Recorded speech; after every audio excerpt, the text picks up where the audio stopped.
Good morning all of you. Today we are going to discuss about design of a singly reinforced beam. So after this session you will be able to find out the moment of resistance of a singly reinforced beam and design a singly reinforced beam.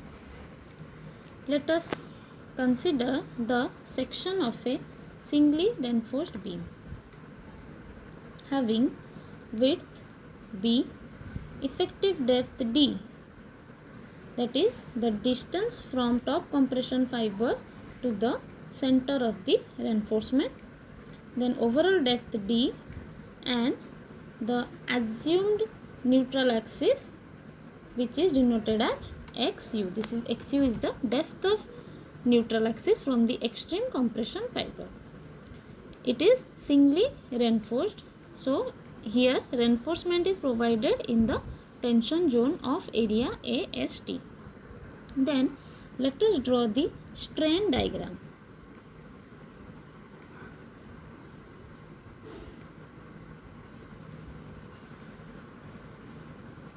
Strain on the outermost compression fiber is 0.0035 and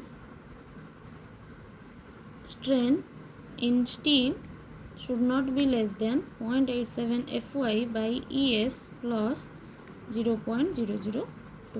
So this is the strain diagram.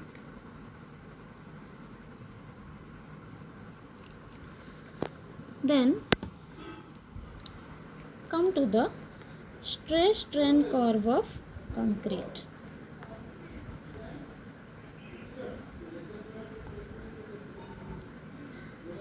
In stress strain curve of concrete, the nature of the curve is parabolic for a strain of 0.002 and then the curve becomes straight for a up to the strain of 0.0035 and the stress at this level is 0.446 FCK. So from where this 0.446 is coming? We know FCK is the characteristic compressive strength of concrete cube, and when this concrete is used in structure, it is assumed that its strength will be 0.67 FCK, and as per our limit state method we are using some partial safety factor for both the material, that is for concrete and for steel. So for concrete we are using partial safety factor of 1.15 and for steel we are using partial safety factor of 1.15. So after using this partial safety factor with 0.67 FCK, we will have the stress of 0.446 FCK. Then we will use this fundamental in the stress block diagram. So as here from the initial point, this when strain is 0, the stress is 0, and then up to a strain of 0.002, suppose this is the strain, this is the depth at where the strain is 0.002. so up to this distance the stress block is parabolic, then after that it becomes a straight line. So beyond this will become a straight line up to 0.0035, it will become a straight line. Okay, so here next, in order to keep the section in equilibrium, the total compressive force must be equal to total tensile force. and we know over the neutral axis all the compressive forces will be carried out by our concrete, and below the neutral axis as there is tension, so concrete is weak in tension, all the tensile forces will be carried out by our steel. So next work is, that means the total compressive force will act above the neutral axis, and this will depend upon this area. Clear? So this area, for calculation purpose, we will divide it into two parts. First one is the rectangular portion. We assume that this part will give the compressive force of C1, and the parabolic portion which will give the compressive force of C2. Then the total compressive force C can be calculated as C1 plus C2. Then C1 is the total force carried by this rectangular portion. We will divide the whole block into two parts, because we know above neutral axis all the forces will be carried out by our concrete. So we will divide the whole portion into two parts. One is, because this is not a uniform section, so we need to calculate the area. So for our convenience, we are dividing this into two parts. First one is the rectangular, second one is parabolic. Then consider first part, rectangular part. So rectangular part, the total compressive force will be the stress 0.446 FCK, the stress into corresponding area. So this corresponding area will be width of the beam and the rectangular portion, this one, this portion. Let me denote it as x1, and the parabolic portion, depth of the parabolic portion is x2.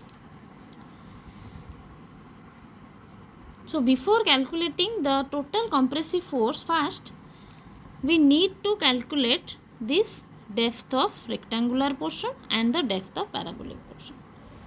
So consider the strain diagram. The strain diagram, above the neutral axis there are two triangles. So consider this as two similar triangles. So by using the property of similar triangle, we can write it as,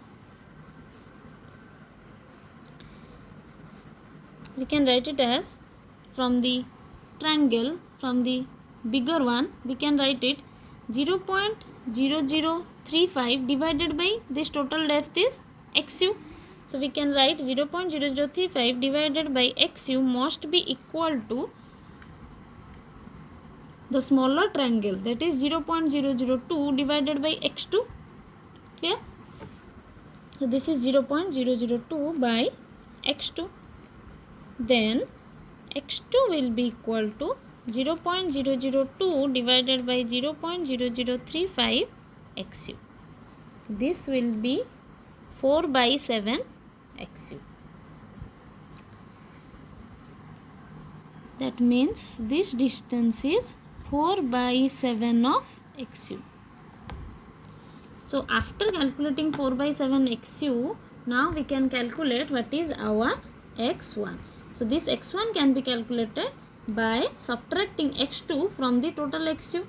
So x1 will be equal to xu minus x2. So this xu is xu minus x2. In place of x2 we can put 4 by 7 xu, which will give rise to 3 by 7 xu. So this x1 value is 3 by 7 xu. Okay, then we can find out the area of the rectangular portion and also the parabolic portion. So what will be the area? The stress in this rectangular portion is 0.446 FCK into this area. So what is this area? B into x1. So what is x1? x1 is 3 by 7 xu. So we can write this as C1 equals to C1 equal to 0.446 FCK into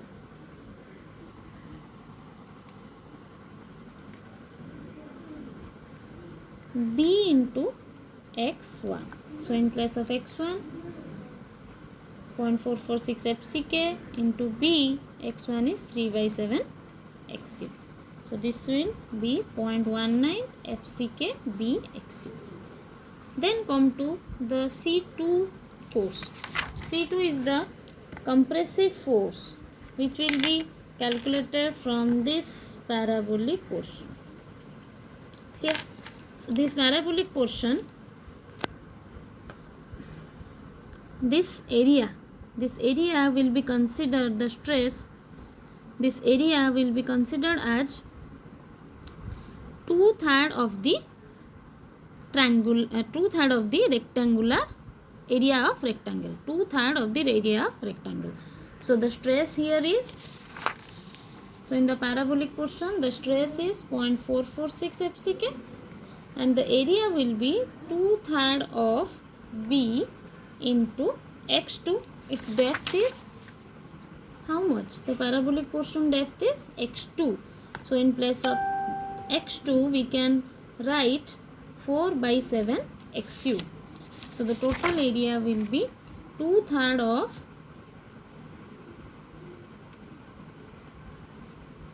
B. In place of x2 we can write it 4 by 7 xu.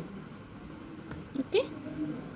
Then it comes out to be 0.17 FCK B xu.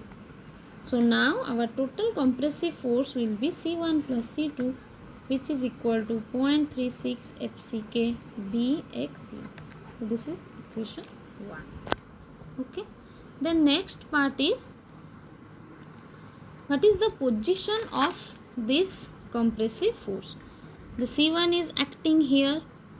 So C2 is acting here. So C1, the compressive force by rectangular portion will act at the middle of this rectangular portion. So this distance is considered and denoted as y1, and C2 will act at a distance of 3 by 8 from this fiber, from this level, 3 by 8 x2. So this will be, but its total distance from the extreme compression fiber is considered as y2. So y1 will be equal to half of the x1 and y2 will act at a distance of x1 plus 3 by 8 x2 from the extreme compression fiber. So y1 is the compressive force carried by the concrete, which will be equal to half of the x1. Your x1 is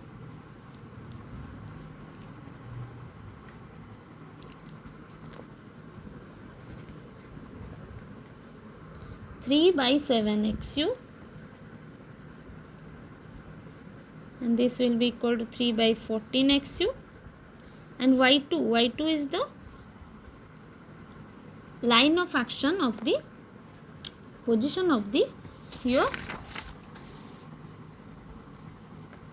compressive force carried by the due to the parabolic portion.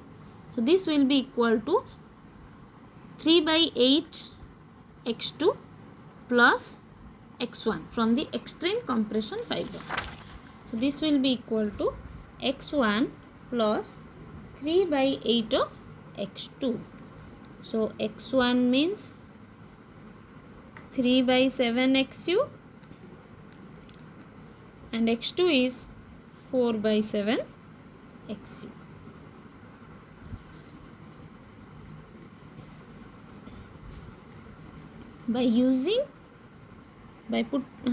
Then in order to find out the y bar where the total force is acting, we will go for the formula C1y1 plus C2y2 divided by C1 plus C2.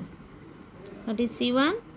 C1 is the force 0.19 FCK BXU carried by the rectangular portion. Y1 is 3 by 14th of XU plus C2 is the force carried by the parabolic portion, and Y2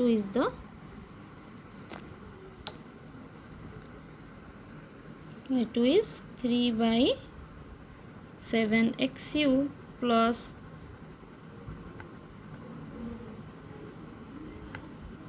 3 by 14 XU divided by 0.36 FCK BXU. So by solving this will come out as 0.42 XU. So the total compressive force is acting at a distance of 0.42 XU. So this will be equal to 0.42 XU. So let me draw the stress diagram again, what parameters that we have calculated.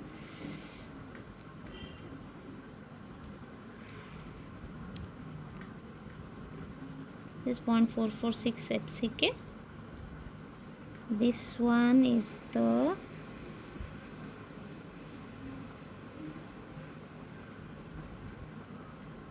(3 by 7 XU).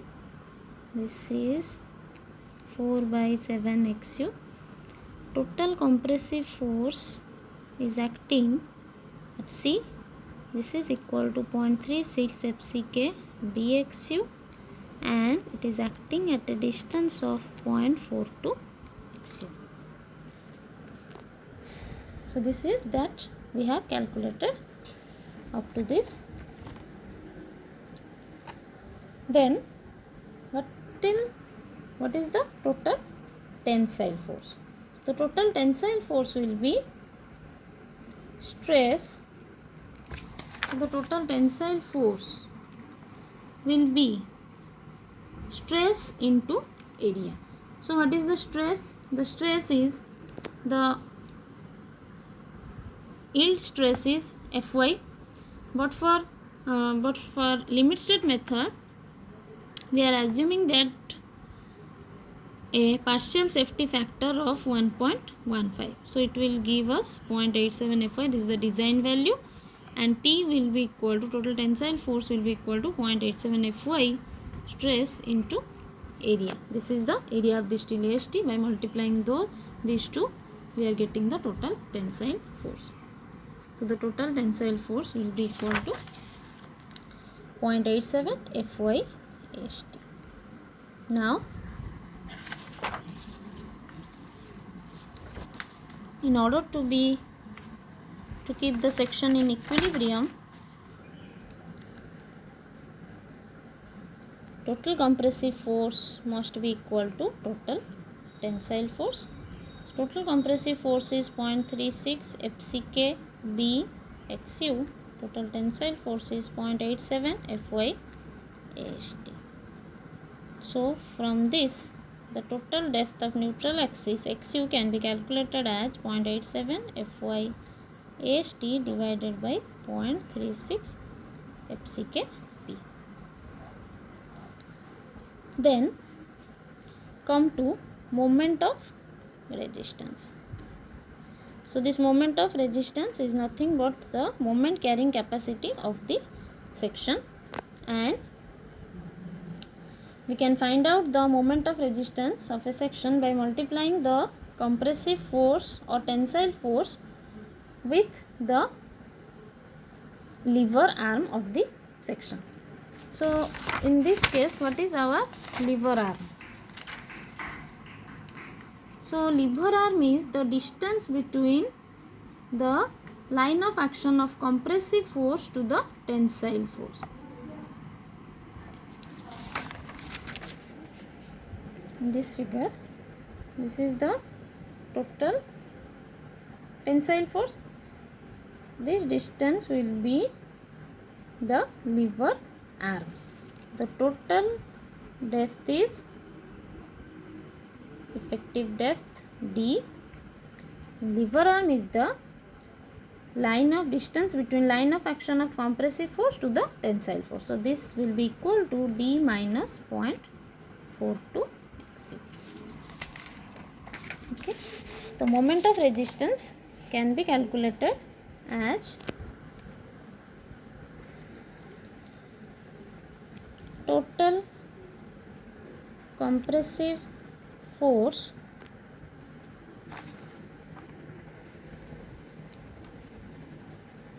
into lever arm